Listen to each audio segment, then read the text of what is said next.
This is the second video that we have made on the depiction of Scandinavia in Crusader Kings 3. It'll focus on the playable characters the region has to offer in the 1066 start. We've already talked about Eric the Heathen in our last video about religion in Scandinavia, and we also covered some Scandinavian rulers that featured in the game in our video on Alfred the Great and his fight against the Great Heathen Army. But that scenario takes place in the 867 start, when Scandinavian history is still a lot more mythical and blurry. And whilst this part of Europe remains somewhat embedded in myths and legends in the High Middle Ages as well, the situation in 1066 is more reliably documented by contemporary sources. So it makes a lot more sense for us to analyse the historical accuracy of CK3's Scandinavian characters in this later start, when there are actually traceable genealogies. We will first talk about the kings of Sweden, Denmark and Norway, and then also include some smaller characters that are interesting too. Before we start the video, I just want to thank our amazing community for watching our videos and our Patreon supporters who you can see on screen now. Link in the description if you want to join their ranks. It really is great to have such a loyal and involved audience.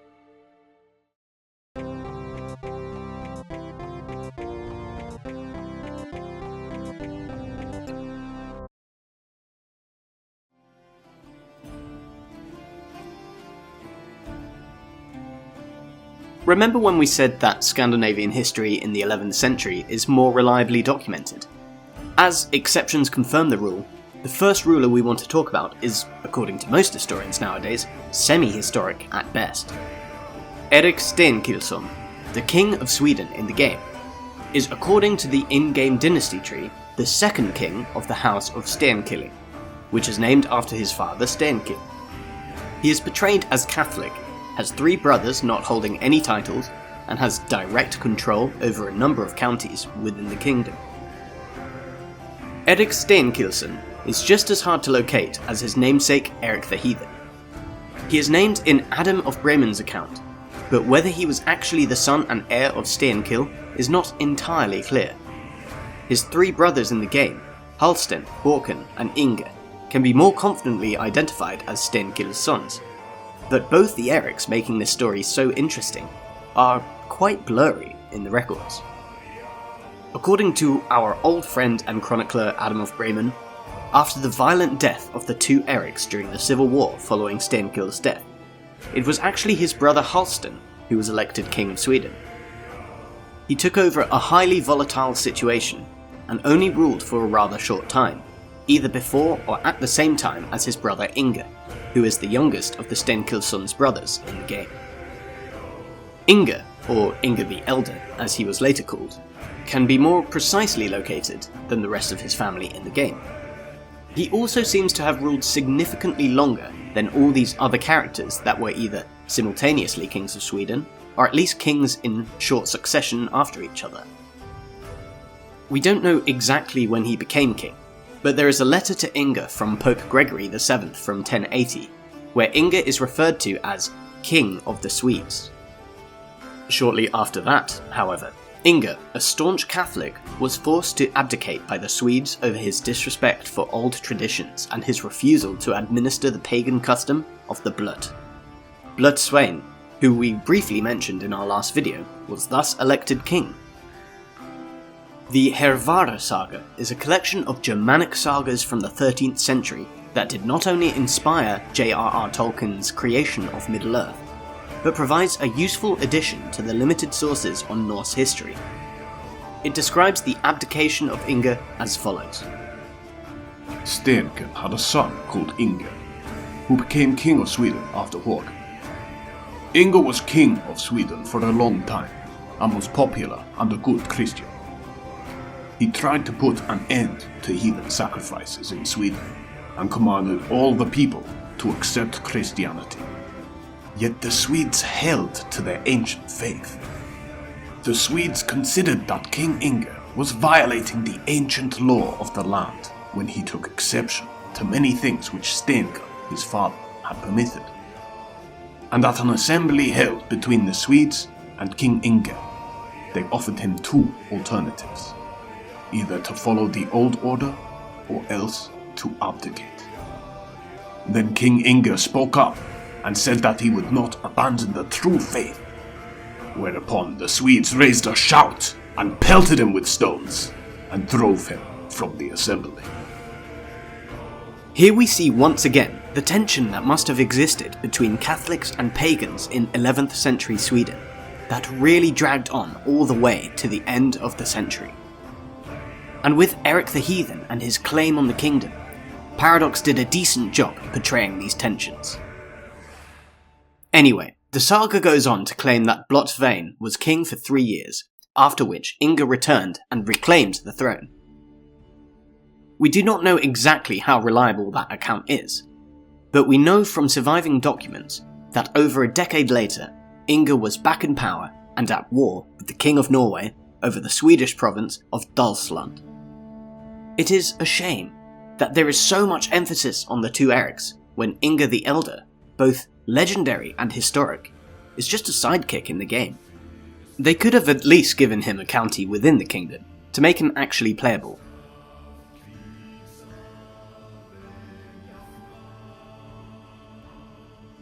South of Sweden, we see King Svend II Estridsson of Denmark. If you look at his dynasty tree, you can see that he is the great-grandson of the famous Harald Bluetooth, who is credited with introducing Christianity to Denmark in the first place, and Svend himself is also shown as Catholic. Due to his powerful ancestry, Svend starts with a number of strong claims, including claims on the Kingdom of England and the Kingdom of Norway. You can even choose to play him in the Fate of England scenario due to these blood ties, but the flavor text acknowledges the unlikelihood of Denmark's army really posing a threat, remarking that there are other ways to pursue one's dreams. Svend II was king of Denmark from 1047 until his death in 1076. He was the son of Ulf Thorgilsson and the grandson of Svein Forkbeard through his mother Estrid Svensdatter, and Forkbeard was himself the son of Harald Bluetooth, making the game's claim that Svend II Estridsson of Denmark is an heir to the famous Harald Bluetooth likely accurate. What is also interesting about him is his name. His last name is formed of his mother's rather than his father's name. In old historical records he is referred to as Svein Estridsson, in other words, Estrid's son. By the way, you are welcome to criticise my Swedish, Norwegian or Icelandic pronunciation, but considering Danish sounds like this... Jeg skal se lidt solskin og lidt skønner. I think I can pronounce their words however I like. Anyway, this gives a pretty good indication that his mother's dynasty, containing Harald Bluetooth, was of more importance than his father's, who was just a jarl. According to historical records, Svend, or Svein II, was born in England and had an impressive military career before becoming a ruler himself. He fought for King Anund Jakob of Sweden for a time in the 1030s, and reportedly pillaged the area around Bremen in 1040, where he was caught by Hamburg-Bremen's troops. The Archbishop of Hamburg-Bremen, who was the archbishop responsible for all of Scandinavia at the time, actually let him go shortly after his capture. Perhaps due to his CV as the Scandi bishop, he had a soft spot for Christianized Danes, even when they were pillaging his lands. Or perhaps the archbishop was also aware that holding the great-grandson of Harald Bluetooth in a cell would have been detrimental to his cause of Christianizing Scandinavia. After such a wild youth, Svend was first made a jarl under his cousin King Harthacnut of Denmark. Just a quick sidetrack here, as it's important to have a smidgen of context to the lineage of these kingdoms. King Harthacnut succeeded the famous King Canute, who controlled England, Norway and Denmark. Now, we're simplifying things here a bit, but what is important to the story is that after Canute's death, Denmark and England was inherited by this Harthacnut, and Norway by a guy called Magnus. Obviously, Harthacnut wanted Norway for himself, and got our guy Svend to lead a campaign for him against Magnus, but he was defeated. The war led to a stalemate, but when Harthacnut died a few years later, Magnus of Norway claimed the Kingdom of Denmark for himself, forgiving our guy Svend and making him the Jarl of Jutland. Rather than being thankful, Sven started a war against Magnus less than a year later, and in 1043, after an impressive victory at the Battle of Lurskov Heath, the Danish nobles crowned him King of Denmark. After that though, the war turned again in Magnus's favour, and Sven had to flee to Sweden for a time. He finally defeated Magnus after receiving help from an unlikely ally, the Norwegian king's crafty uncle, Harald. Sven then claimed the throne of Denmark, very much to Uncle Harald's dismay, as we will see in the next chapter.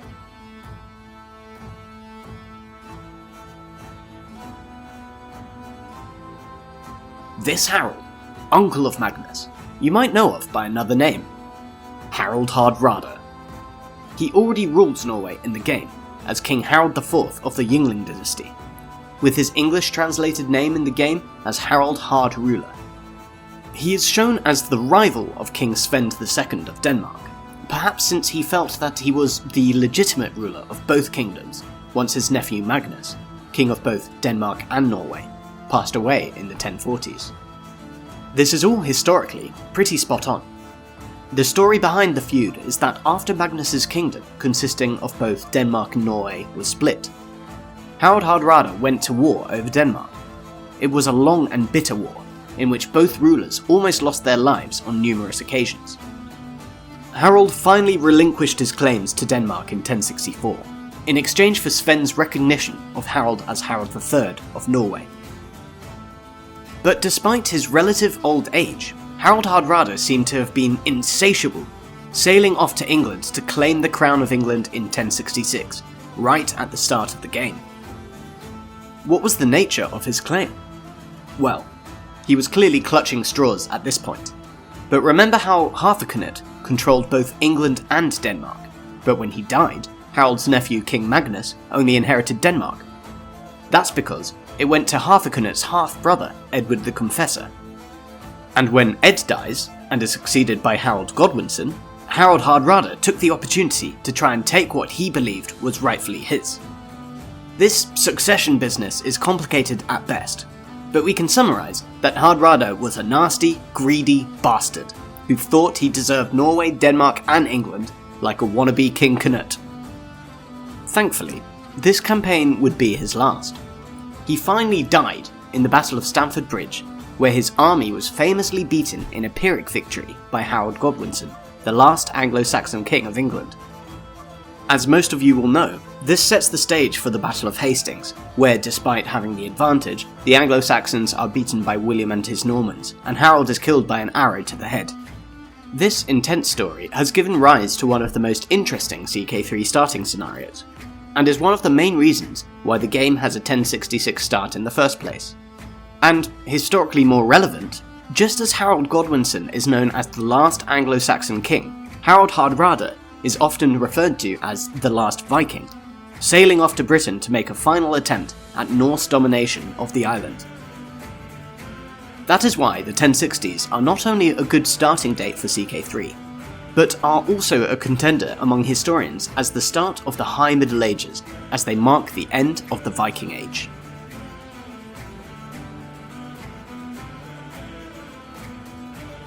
Apart from the 3 Scandinavian kings who we covered so far in this video, and Erik the Heathen from our last video, there are a number of more minor characters in Scandinavia, some of whom we want to mention here. First of all, let's jump over to the island of Iceland, which is ruled by the Duchy tier Jarl, Islefur of Iceland. There are quite a lot of inconsistencies with this character. We could not really determine who the historical basis for this character is supposed to be. It might be Islefur Gizurarson, the first bishop of Iceland, following the adoption of Christianity in Iceland in 1000 AD. But why would he be portrayed as a leader? Unfortunately, we could not really find any other more sensible candidates for the CK3 character. And as we mentioned in a previous video you can see here, it probably would have made more sense to portray Iceland as a republic anyway. The Icelandic Commonwealth, also known as the Icelandic Free State, had a unique political system in which the chieftains established a common legal code and settled judicial disputes at the Althing, a sort of national assembly. Another important character in the game's 1066 Scandinavia is Duke Turgot Ulfsen, the most powerful vassal in the Kingdom of Denmark, and Duke of the Duchy of Jylland. Historically, he is inspired by the Danish king Sven Estrithson's close ally and court leader, Turgot Ulfsen Fargeskind. After he was such a politically important person at the Danish court, his heirs then became a powerful Danish noble family of the High Middle Ages, the Turgotsønner. The final person we want to talk about is the clerical leader of the theocratically led county of Skara. In the game, this county is ruled by Prince Bishop Adalvard the Young, who in reality was a German missionary bishop from Bremen, who was first active in Sigtuna, where he tried to get the Swedish king Stenkil to close down the Great Temple. You know, the one we talked about in the previous video with the big phallus. This failed, and so Adalvard had to flee to Västra Götaland, where he could succeed his namesake Adalvard the Elder in the Diocese of Skara, which is the oldest existing diocese in Sweden, and so this portrayal is quite reasonable. Adalvard is especially significant for us because he is the main source in Sweden for the chronicler Adam of Bremen, who we have often referred to as an important primary source of high medieval Swedish history in the last couple of videos. Are there any interesting characters in the region we might have missed? Let us know in the comments. There are plenty more regions and countries that are represented in CK3 we are yet to cover, so please let us know what you would like to see next. And if you like our content, please support us by liking this video and subscribing to our channel. See you next time for more history in bits.